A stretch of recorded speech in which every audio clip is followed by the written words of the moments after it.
মাত্র 13,999 টাকায় আমাদের দেশি ব্র্যান্ড ওয়ালটন দিচ্ছে গুড লুকিং এবং গুড বিল্ড কোয়ালিটি যুক্ত স্মার্টফোন। আমরা কথা বলছিলাম ওয়ালটনের নেক্স জি N25 নিয়ে। এই ভিডিওতে আমরা নেক্স জি N25 এর সকল ভালো দিক এবং মন্দ দিক আপনাদের সামনে তুলে ধরবো। তো আপনারা দেখছেন বিএস রনি, আমি রয়েছি আপনাদের সাথে। সাবস্ক্রাইব করে ঝাঁপিয়ে পড়ুন মূল ভিডিওতে। প্রথমে আমরা কথা বলবো এই ডিভাইসটার বিল্ড কোয়ালিটি নিয়ে। ওয়ালটন এই ডিভাইসটাকে বেশ শক্তপোক্ত রাখার ট্রাই করেছে এবং এটা প্রমাণ করছে তারা এই ডিভাইসটাকে 7,000 বারের মতো ড্রপ টেস্ট করেছে। 7,000 বার ড্রপ টেস্ট করার পরে এই ডিভাইসটা অক্ষত রয়েছে। ডিভাইসটার বিল্ড কোয়ালিটি এবং আউটলুক নিয়ে কথা বলতে গেলে এই বাজেটের অন্যান্য সকল স্মার্টফোন থেকে আমি আশা রাখি এটা এগিয়ে থাকবে।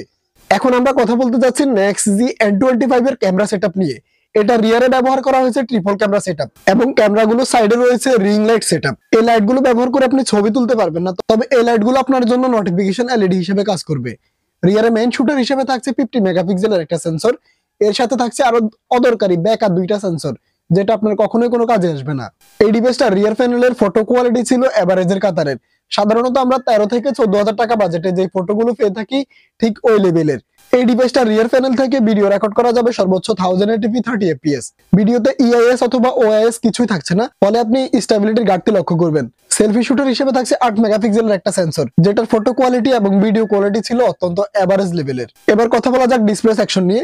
এটাতে ডিসপ্লে হিসেবে থাকছে 6.6 ইঞ্চির HD প্লাস একটি স্ক্রিন। কনসোল কাটআউটটা সাইজ ছিল মিডিয়াম। ডিসপ্লেটার আপার চিনটা ন্যারো করলেও লোয়ার চিনটা বেশ মোটায় রয়ে গেল, যার ফলে ডিসপ্লেটা দেখতে তেমন একটা সুন্দর লাগবে না। একটা জিনিস লক্ষণীয় যে এই ডিভাইসটার কর্নার এরিয়া থেকে কিছুটা কালার শিফটিং দেখা গিয়েছে। এই ডিভাইসটাকে পাওয়ার দেওয়ার জন্য ব্যবহার করা হয়েছে 5000 mAh এর একটা ব্যাটারি এবং এর সাথে বক্সে দেওয়া হয়েছে 10 ওয়াটের একটি চার্জার। তবে দুঃখের বিষয় হচ্ছে এই ডিভাইসটা যদিও 18 ওয়াট সাপোর্ট করে, এটা বক্সে দেওয়া হয়েছে 10 ওয়াটের একটা চার্জার। এই ডিভাইসটা চার্জিং ব্যাকআপ নিয়ে আপনি মোটামুটি লেভেলে সন্তুষ্ট থাকবেন। এটা থেকে 1 থেকে 1.5 দিনের মতো ব্যাটারি ব্যাকআপ আপনি অনায়াসে পেয়ে যাবেন। এবার কথা বলা যাক নেক্স জি N25 এর পারফরম্যান্স সেকশন নিয়ে। এটাতে প্রসেসর হিসেবে থাকছে ইউনিসক T606, যেটা একটা এন্ট্রি লেভেলের প্রসেসর। গেমিং এর বেলা এই প্রসেসরটা আপনাকে বাজে লেভেলের অভিজ্ঞতার মুখোমুখি করবে। পাবজি এবং ফ্রি ফায়ার প্লে করার পর এটা থেকে আশানুরূপ ফলাফল পাওয়া যায়নি, যেমনটা আমরা 13 থেকে 14,000 টাকা বাজেটের অন্যান্য ফোন থেকে পাই। এই ডিভাইসটি বর্তমান মার্কেটে 4128GB ভেরিয়েন্টে পাওয়া যাচ্ছে। আপনি চাইলে ভার্চুয়াল র্যাম হিসেবে আরো 4GB র্যাম বাড়িয়ে নিতে পারেন। আমরা তো সবাই কম বেশ জানি যে ভার্চুয়াল র্যাম গুলো জাস্ট স্টোরেজ নষ্ট করায় আর কি, বাস্তবে এগুলো তেমন কোনো কাজে আসে না। এতক্ষণ আমরা নেক্স জি N25 এর বেশ গুণগান এবং বৈশিষ্ট্যগুলো আপনাদের সামনে তুলে ধরলাম।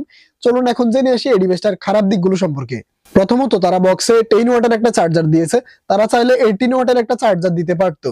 দ্বিতীয়ত, এই ডিভাইসের ডিসপ্লের লোয়ার চিনটা একটু ন্যারো রাখার দরকার ছিল, যা দেখতে এই বাজেটে বেশ বেমানানি লাগে। তৃতীয়ত, প্রসেসর হিসেবে যদি তারা ইউনিসক T606 ইউজ না করে একটু ভালো মানের কোনো প্রসেসর ইউজ করতো, তাহলে এটা দিয়ে মোটামুটি লেভেলের গেমিংও করা যেত।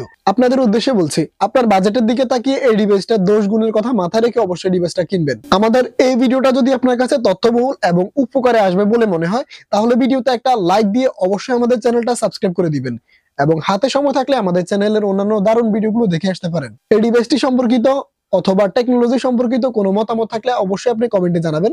আমি চেষ্টা করবো সেগুলোর উত্তর দেওয়ার। ধন্যবাদ ভিডিওটা শেষ পর্যন্ত দেখার জন্য।